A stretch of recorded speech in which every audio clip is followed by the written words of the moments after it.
All right. It is time to share your story.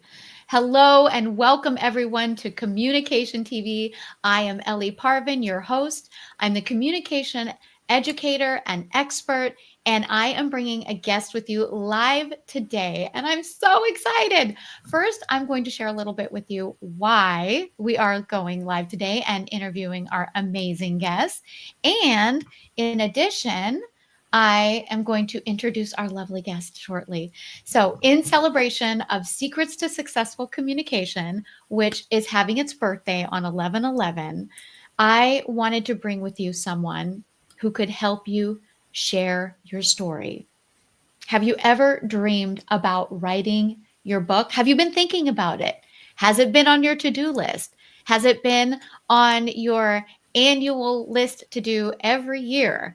So, with the shared intention of aspiring authors to pursue their book writing dreams, I'm bringing you Dr. Ricki Heller. She is a writer, a book coach, an editor, and former college English professor who helps entrepreneurs transform their ideas into polished, impactful books that reflect their authentic voice.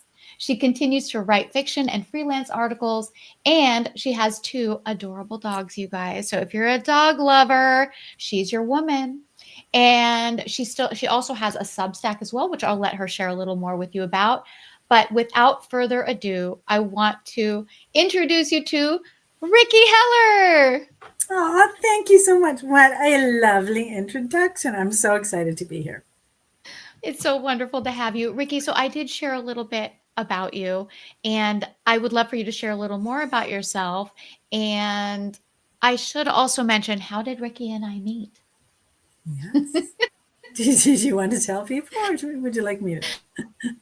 We've known each other since probably 2017. Yep, sounds about right.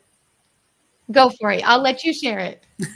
So we were in James Wedmore's one of his programs, and we met together. I think it was in um, Orange County, California, where we met. Orange County, Laguna Beach. Laguna Beach, that's right, which was so beautiful. It was my first time there, my only time there actually, and just loved it, loved everything about the program. And you were one of the amazing people I met in that program. So I'm so glad we stayed in touch on Instagram, voice notes, and it's been so great. And we've been planning to do something live for so long. So I'm really, really happy that we're here together.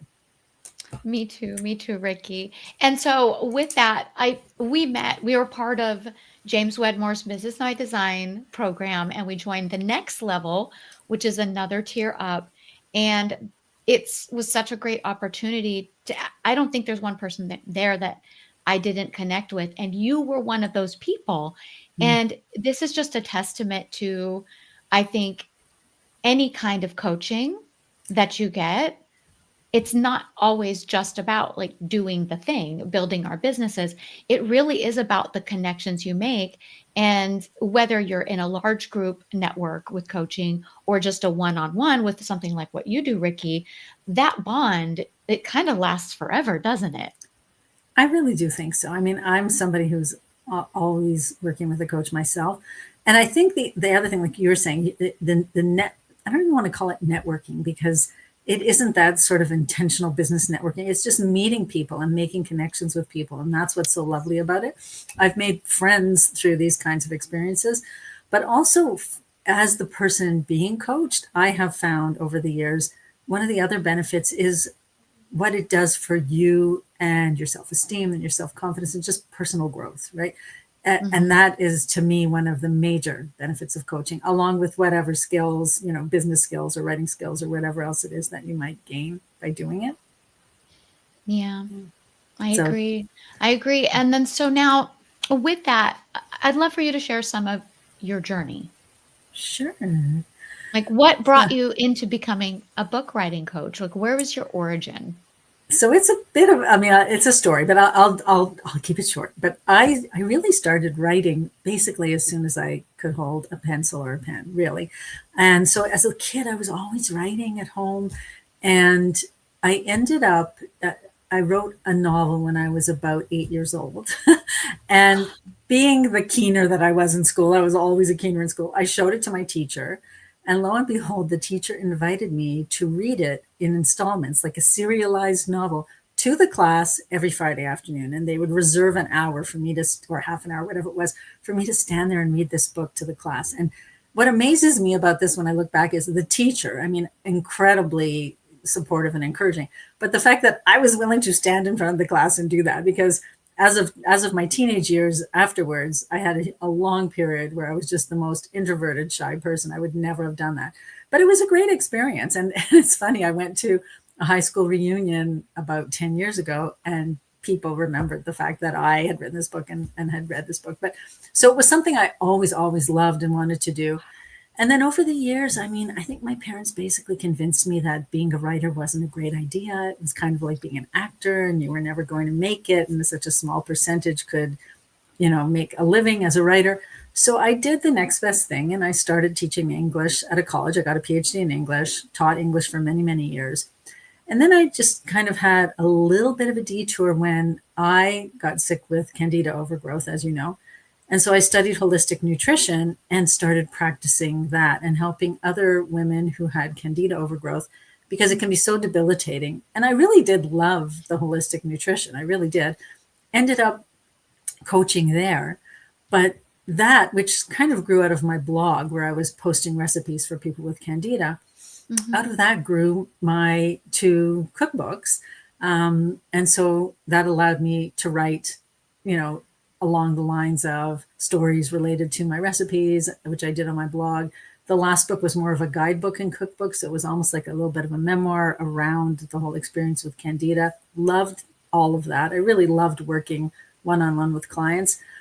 But then during COVID, I think I was feeling a little burnt out, because as I said, these are very serious cases. And I felt like a lot of people would have maybe done better with a naturopathic doctor or a doctor. Like I'm not a doctor, right? And I felt that they wanted a level of help that I couldn't give in terms of the illness.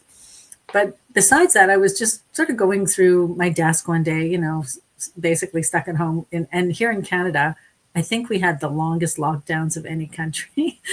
So I had a lot of time to. You did. Yeah, we had a lot of time. And I was just cleaning up my desktop, and I came across a folder of drafts of things I had written really like 15 years before, when I had been on sabbatical and had tried to get some stuff published and just wanted to work on my own writing. And just something hit me, and I thought, I need to get back to this. It's at a point in my life where if I don't do this now, I'm not going to do it. So I just decided I was going to pivot and moved back into the world of language and writing. And by chance, I told, and I don't think this is someone I knew from a different program. We were just catching up, and I was telling her what I was doing and that now I was going to offer editing. And she said to me, I just finished my manuscript of my book. I want you to edit it. And that was my first client. And her book was last year mentioned in the New York Times as one of the top 7 books, one of the 7 essential books on menopause. So that was an amazing experience. She was a great, I just loved working with her. She's an amazing person. And the book is called Magnificent Menopause, if anyone's interested. And Wow. that was just, how I got started, and I haven't looked back. I love working with clients one-on-one. This allows me to do my own writing, in my time off from working with clients. And it's just, I feel like this is sort of what I was meant to do. Wow. I mean, it seems like it's, as you share the journey, it does seem like, oh, how do we go from here to here? But it sounds like every chapter was meant to be in that journey. I've come to really believe that, to be honest, that nothing goes to waste. Like people have said to me, oh, don't you feel like even the fact that I left my teaching career to work with clients who had candida, do you feel like that was a waste of time? But everything taught me something that I then applied in the next level. Just little things. Like when I was doing the candida work, I was on television regularly as a recipe, sharing recipes on one of the local morning shows, and then promoting my books. And so that taught me something in terms of how to be in front of a stage or how to be in front of an audience online. And that's something that you can implement in the next level when I'm, teaching courses online, or, even just one-on-one coaching. COVID made Zoom a regular almost in every household. And that's, one of the tools we use now. So I think everything really does contribute, whether it's me or anybody, whatever you're doing. Right, Don't right. discount what you did in your past. It really does contribute to what you can do in your future. I love that. Don't discount what you did in your past. It can really contribute to your future. That's really powerful because there's oftentimes people they regret choices they've made. Yeah. They only at that time and they don't realize till later that that was part of preparing them for what their future thing is Yeah. in that journey. I love that. And so my question for you is it was you said that sharing what you were doing to somebody in your community, so to speak, that that's how that kind of picked up. Do you think that this emphasizes the importance not just of sharing what you're doing, but also sharing your message? Because of this, my this book here, that that started in 2012, 2013, and then it got put on a back burner. And then someone in our network in Business by Design, who actually, by the way, designed this cover, Oh, I Michelle, love it. I know. So she shared on social that she was working on a fiction novel. And when she started talking about it, it reminded me that I had written a book that I had, like you said, tucked away in some files. And it was, you, and then when people share what they're doing, it's almost like this vibration, this ripple, this message out to others that, oh, like, hey, wait, I've kind of thought about doing that, or I had this sitting here, or maybe I should search for that folder. It's almost like these little messages that are telling you this is part of your journey. Listen, listen here. Okay, desire to write a book per se. If you have a desire to write a book, then why wouldn't they reach out to somebody who's coach? Like, for example, what is the main reason people ask for your help? I think for a lot of people, they have a dream to write a book. And they may have even, so I would say it's maybe 50-50, but so many people come to me and say, I've thought about this for so many years. I have all these notes in a drawer somewhere. I just don't know where to get started. I don't know how to put all these ideas together in a way that turns them into a book. And so that's one of the reasons I think people would work with a coach, me or whoever. But the other one, I mean, I work also with people who maybe have even written a first draft. I just finished working with someone on his novel, and he had written the whole thing, and he just wasn't 100% sure that it worked. He wasn't 100% confident that, because he's approaching agents and he wants it to be really agent ready. And so you could work with a coach in that situation to help you. It's someone who can objectively read the work and also help you to improve in terms of your expression in the book. And like, we worked on plot, we worked on characterization.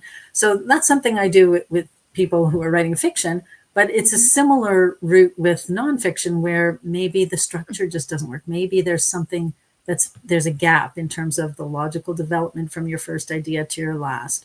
Or sometimes there's repetition, things that you don't realize that you're repeating. So it's really getting another set of eyes to do a kind of overview of the book and help you to craft it as you go. But when you think of the word coaching, right? Like Mhm. I always think of the classic life coach, and I think every kind of coaching has an element of that. So for so many people who want to write a book, and I know this was me for many, many years, you dream of writing a book, and like what you said, if you put it away for 10, there was like almost 10 years that your book was sitting there. And Mhm. I don't know if this is the case with you, but it certainly was with me and so many people that I meet.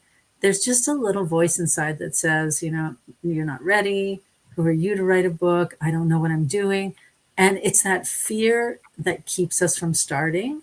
And sometimes all you need is a coach to help you see the potential in your own work that for whatever Mhm. reason you don't see. And that's where that, like I said, it's a little, it's almost like life coaching, because so much of it is the belief in ourselves that has to come first. And then comes the writing of the book. And a coach can, like, especially someone like me who, I taught English, I taught essay writing for so many years. I can help you to improve the quality of the writing. I can help you, like I said, with characterization. But for many people, the most important first step is getting that belief in themselves before they start writing. Yeah. I can imagine that's a big thing because Yeah. every time we're doing something big, that fear sets in. It's because we're leveling up or we're doing something that is important to us. Yeah. And the mind, what we've learned over the years, the mind wants you to stay comfortable in where you are. Mm-hmm. And I was thinking that when I was writing and through the process of writing the book and adding in some chapters and such, my recollection of during that time was even though I was going alone, I wasn't totally alone. I had my cover designer that she was helping me with the cover, which was like a million iterations. She was so wonderful. I That's felt great. terrible. I had so many iterations of like, can you make this smaller? Can you make this color's a little off? I mean, I felt like the pickiest person. But then there's a part of me that maybe I'm just delaying Mm, putting the book out there. So I mean, it's the interesting. subconscious mind wants to jump in and kind of prevent us from doing things. Yeah. And I will tell you, there's two things that one I was very aware of when I was working with the person who what is it once you write the book. So I read so many books and listened to podcasts, and I learned a very interesting fact that of the small percentage of people who actually write books, only 1% of them go forward and publish it. Is Yeah. that is Have you Crazy, heard right? that? Yes. Yeah. I think I've heard like sometimes 1, sometimes 2%, but it's a tiny percent. It's a very tiny percent. And Yeah. I will tell you, I think I know why, because once I was actually done with it, then it goes through the process of you have to have somebody edit it, and there's different like someone working with you probably doesn't have as many editing processes because they have you on board. But I had many different like copy editing and Mm. line editing and so many variations of editing. Then once it was all done, I gave it to a dear friend of mine who is a major grammar Nazi. This was after all of the editing versions, and I thought everything was ready to go back. She found like hundreds of more errors in it. Karen, you know I'm talking about you. Dear friend of mine I've known since I was 6 years old. So she's also a published author. But I, I can't even imagine. Then I sent it to the person to actually lay out the book so I could publish it on Amazon. Yeah. And the layout process, all the choices you have to make on the font size and the size of the book and the pages, there's so many choices. I can see why it takes time. Yeah. Well, it's kind of like, the cliche about the artist who's like, I just want to paint and then I want to be finished with it, right? And for me, of course, the most fun part is writing the book and even revising the book. I really enjoy that too, where I tweak and, that's sort of the equivalent of the sculptor who's just doing the final tweaks and making it, the little details, making them perfect. Yeah. But then you have to go and market the thing and sell the thing. And so it's like two different functions, really. And I hear you because, well, my first book, actually, it was technically my second book, but my first food related book was self-published. And at that time, there was no Amazon KDP. Like you literally had to design it yourself. We had to bring these files, I guess, to a printing company, and they printed the book for us. And I say us because my husband was the designer and the layout person. Not Oh, not his field of work, but close enough that he was willing to do it. and and I look back at that book. Well, I have my book sitting here. I'll show, so this is the first book that I ever published, and this is the one that was on Ellen DeGeneres's website that she recommended. wow. This ugly old thing, Wow. right? Like, and this self-published. Like now I look at it, and I'm like, oh my god, that's such an ugly cover. But that happened because I was given an offer by a publisher, and they wanted me to supply the photos, and I didn't realize what an investment that was to hire a Oh, professional photographer. And I just thought my photos weren't good enough. And they weren't, as you can see on the cover, but I didn't care. I just published it anyway. And then when I ended up working with a conventional publisher on the following book and the quality of that book. Like, so it really, I think nowadays, like your book looks totally professionally published, right? And I see other people who self-publish, and you can hire people now to create absolutely beautiful covers, beautiful photography. So I Well, don't I think, did hire someone to do this, and I did yeah, hire someone to do the inside of the book yeah. And so because that's I why it wasn't looks, going to mess with it myself. I'm not an expert in layout and design. well, that's it, right? So I think that it's great that that option is now available to people, because it Right. wasn't when I did my book. And I look I at the can't font now, believe it's it. You tiny. old school, old Very old school. school, yeah. And I was just amazed when I did the next book, like I said, with a publisher. The process, I mean, it's very different. There are pros and cons to both, honestly. But the process, of, in terms of like what you were talking about, the developmental edit, and then the copy edit, and then the proofreading, all of that is taken on by the publisher when you publish with a conventional publisher. So what I do, the developmental edit with people, that's the first step to just sort of get the structure right. But Mhm. I used to do copy editing, but and as you were saying, like if I work with someone closely on their manuscript with them, I can help them with the copy editing, because if there are errors, I can just point them out, right?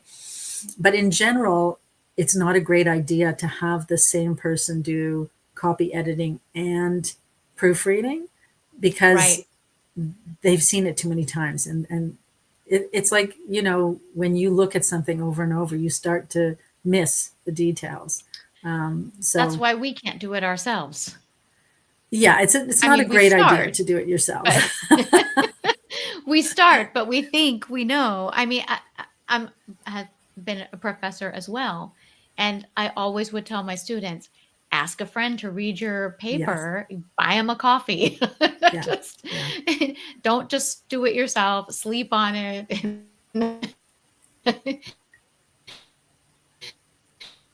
Oops, I think you froze there.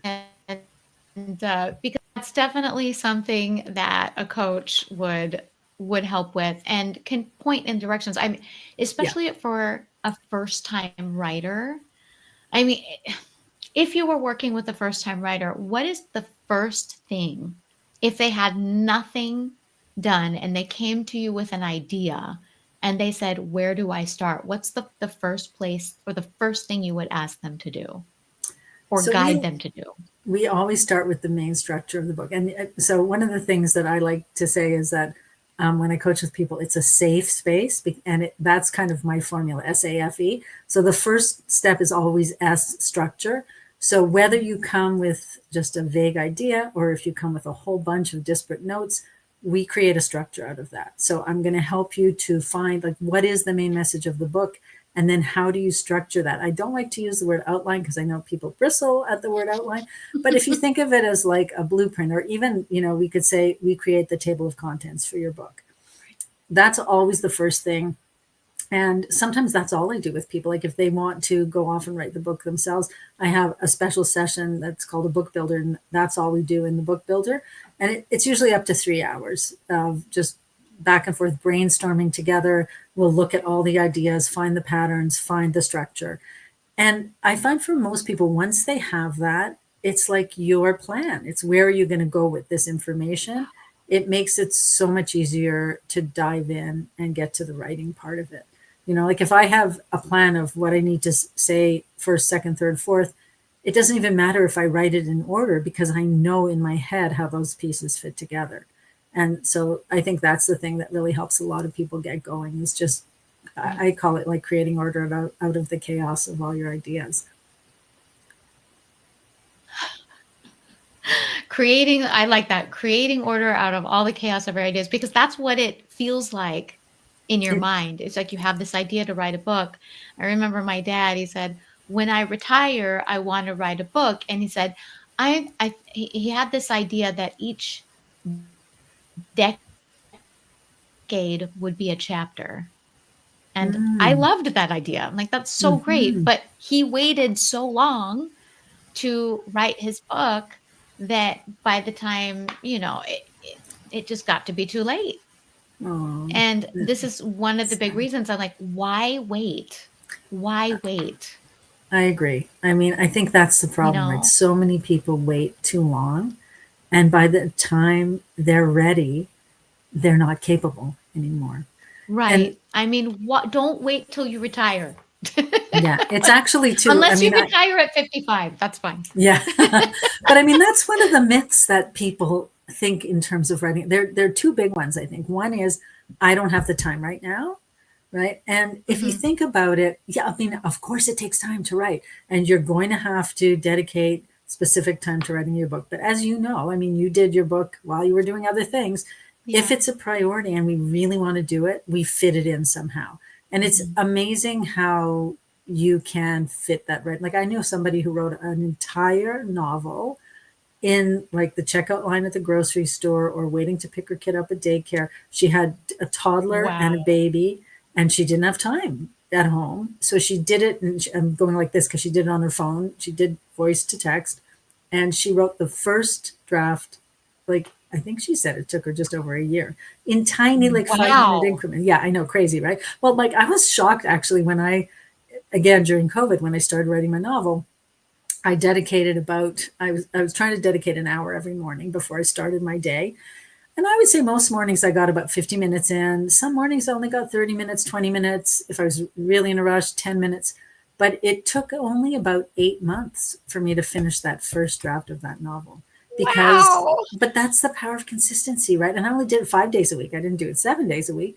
And that's what can, if you can write 500 words in 30 minutes, you Right. could have a book in less than a year. So the timing, I think that's a big myth. Like if it's important to you, you're going to find the time. But the other thing that I think holds people back is what I was saying before is they think I'm not a writer. I've never written a book Mhm. before. I don't know the first thing about writing a book. Yes, that's what a coach is for, to help you with that. But I think even more so, people like, if I think about, I learned to drive quite old. I was like 33 when I first learned how to drive a car. Oh, I know, wow. crazy, right? You're doing I good for the environment. of course, that wasn't the reason at the time. No, I got a license at 16, like all my friends, and then I moved away from home. I went away to university, and then I moved to another city. I just never got a car, never drove. But anyway, that's not the point of the story. So it's like driving. I wasn't.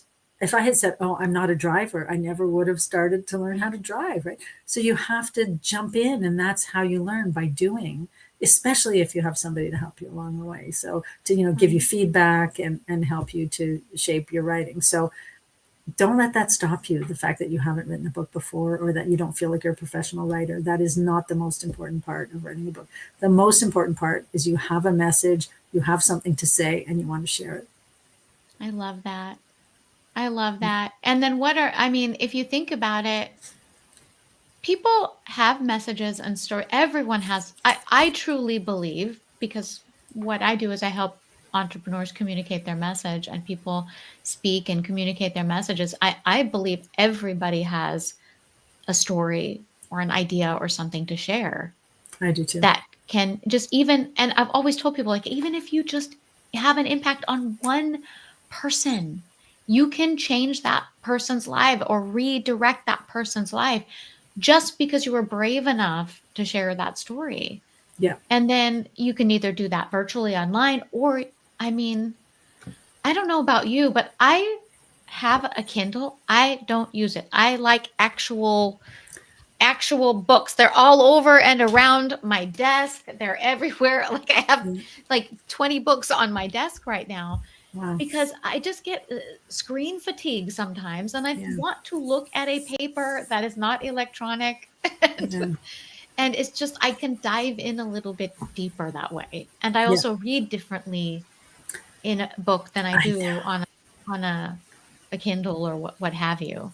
I feel like I do too, and recently I've had to start enlarging the font in order to read it comfortably. So I am using Kindle, and it is a slightly different experience, I have to say. But I think books are here to stay. It's like, for so many reasons. And I always say this, there's a reason why on Star Trek, Picard was reading an actual book, right? Even though they have all the technology then or whatever, because books are permanent. And I don't think people are ever going to stop reading. When you're reading something, yes, it's great to go hear somebody's TED talk or whatever, and it's great to take a course. I love all those things, but they're separate from reading a book, the experience Mhm. of you and this one other voice. And it could be in your most comfortable chair in your most comfortable room in your house. It's like an intimate experience that you're sharing with that writer. And they're Right. inviting you into their world, and you're inviting them into your world by sitting there with the book in your own space. Right. And to me, that feels like very personal somehow.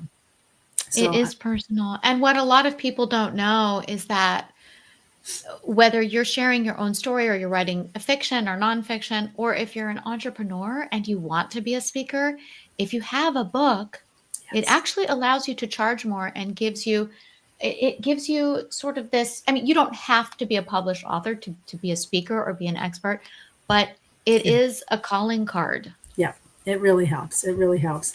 I was amazed. So this was Living Candida Free, my most recent book. Hmm. And at the time, I already had that coaching business set up, but it wasn't, it wasn't a major part of my business. And because of the book, I was shocked at how many people sought me out, emailed me, and asked whether I offered this kind of help because of having read the book and feeling like they got to know about my story. They could relate to some of the things that happened. So it really can work if you have a business. It can work to bring clients because it really lends so much credibility. It's not like, Right. they say, what is it now on Instagram or even in like advertising? It's something like 20 touch points now before somebody trusts you enough to buy from you. Yes. But in a book, they get your whole story. It's a Yeah. very, like I said, it's like an intimate exchange. They feel like they know you after having read a whole book that you wrote. Right. And that, Because you spend time writing. I mean, I know people are using AI now probably to try to write books. That was not a thing yeah, when I I was can't, doing it. I wouldn't do it no, because here's the deal. I heard another author say this the other day. I was listening to a podcast. I can't remember who, so I apologize for not accrediting the person. But he said of the experience and the journey and the growth that I receive from actually writing the book, taking the thoughts from my head and putting it to paper or screen if you're typing. I mean, you could have somebody do it for you, but it's not the same. no, not even close, right? It's self-development. Like I was saying, it increases people's self-confidence, self-esteem because you are accomplishing something that had been a lifelong dream for many people. And it's just the knowledge that you can do it. Right. You can write this book. It takes self-discipline, it takes Yes. concentration, all those things. Yeah, so I think that's a huge part of it for sure. And not everybody can really write and publish a book. Like we spoke earlier, this small percentage. We think everybody's writing a book, but not everybody's writing a book. A lot of people talk about it, but they Yeah. don't actually publish it and get it out there. And I think having a coach like you is the kind of person that can. I mean, it's hard to do alone. Yeah. Well, Just that's like what, entrepreneurship, it's hard to do alone. It's lonely. If you get yeah. confused, you don't know where to go, what Yeah. to do. If you have writer's block and you get stuck, you might just give up. Yeah, exactly. Well, that's when I was saying earlier about the safe space. So that's the A is accountability, right? So I think Mhm. that's a big part of it. If you know that you're required to share your work with someone and you have deadlines, that makes a huge difference. And I'm just going to finish off the word safe. So there's feedback and then there's execution. So I think all of those things help to contribute to ensuring that the book actually gets finished, right? Yes, of course, you have to write it, but if you have that accountability and you're getting feedback to help you improve each time, or even like some of the feedback has to do with how well does it work for a reader? The coach can act as a beta reader in some instances Ooh, that's a great idea.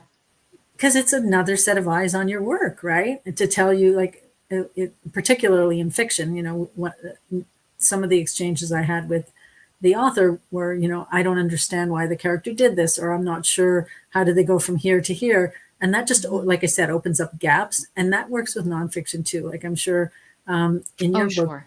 right? So you can get feedback Mhm. in terms of maybe you're giving advice on how to deal with childhood trauma, and there are parts of the book where someone who's reading it and may have had a similar experience, but they're missing information that could help them to move forward, they can provide that kind of feedback. And a coach can look at that objectively and say, this is the steps that I see in this book. You're going from here to here to here, but there seems to be something missing between 2 and 3, and it's something that maybe the writer doesn't always see themselves.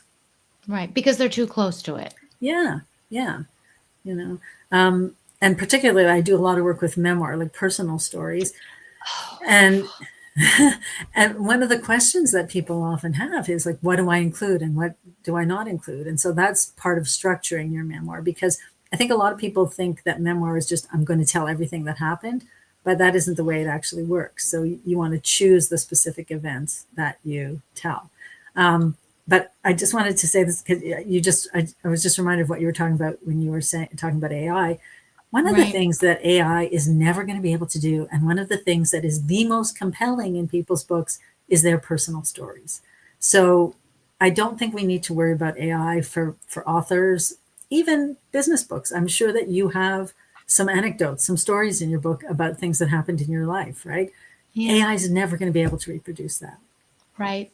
They don't know your childhood and they don't know your experiences that haven't been shared online. Yeah. So, and that's a huge part of what makes books relatable to people and compelling for people. I mean, I think AI is great as a tool. It can help you to organize. It can help you to some extent to do copy editing, right? Because it'll correct grammar or whatnot. But I would never write with AI.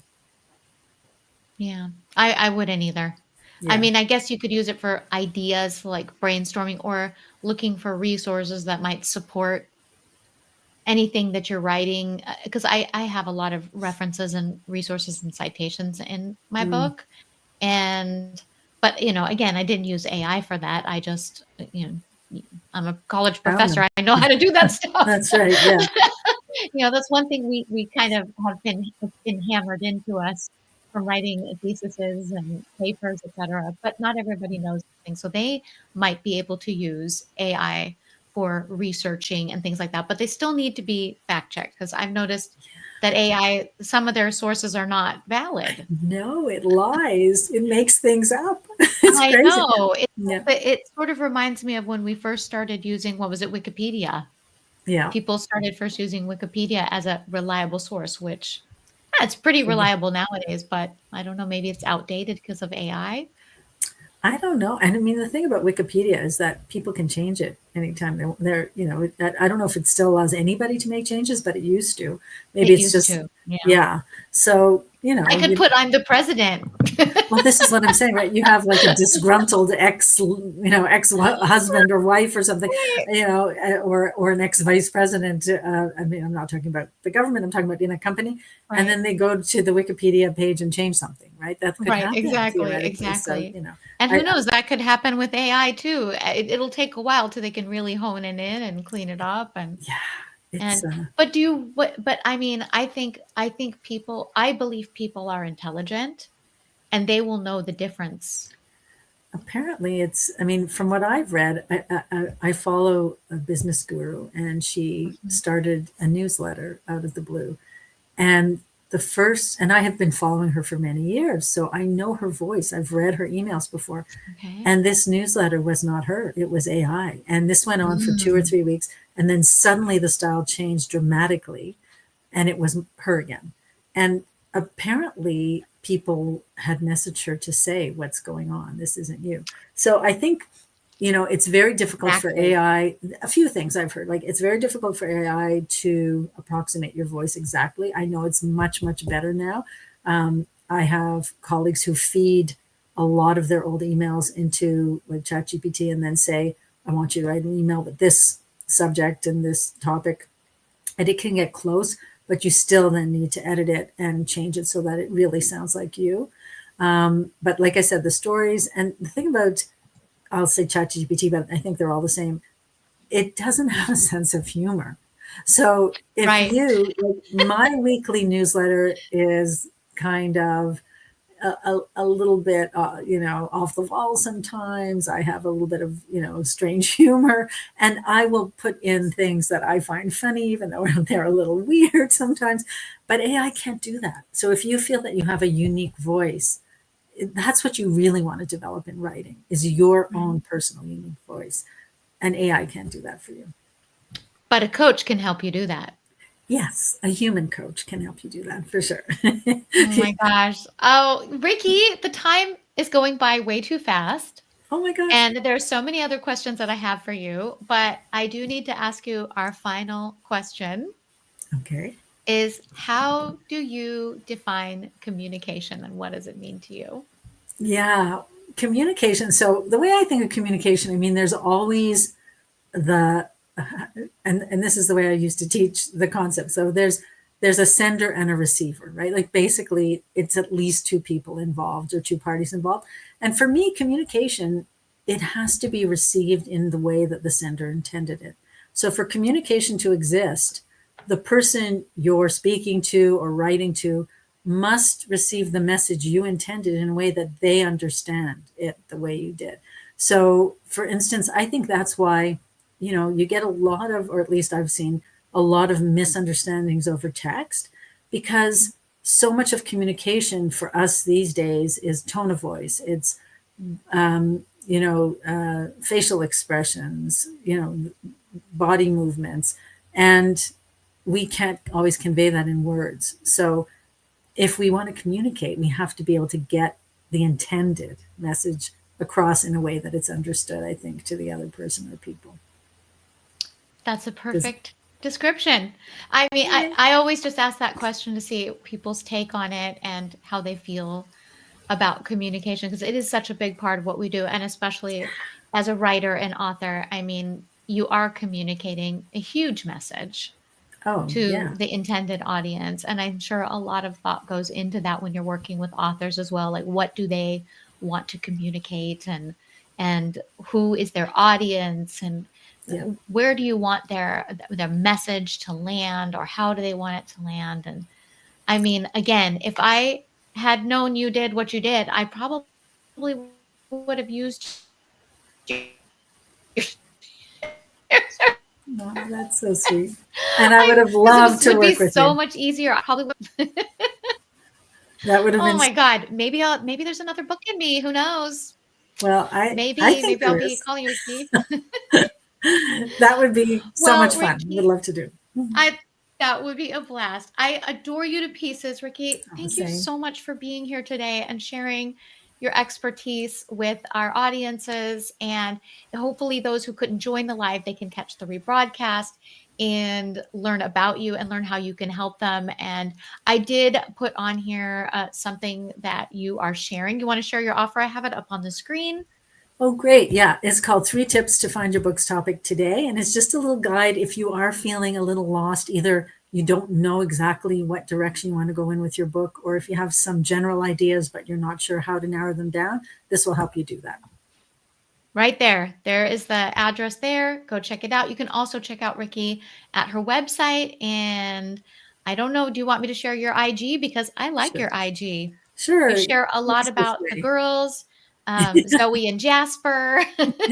Jasper 2.0, sorry. Yeah. Yeah. It's just his second iteration. Yeah. The Our, second our iteration, big, our big gorgeous second babies. shepherd. Yes. We love German Shepherds. They're wonderful dogs. So I'm And finding out. yeah.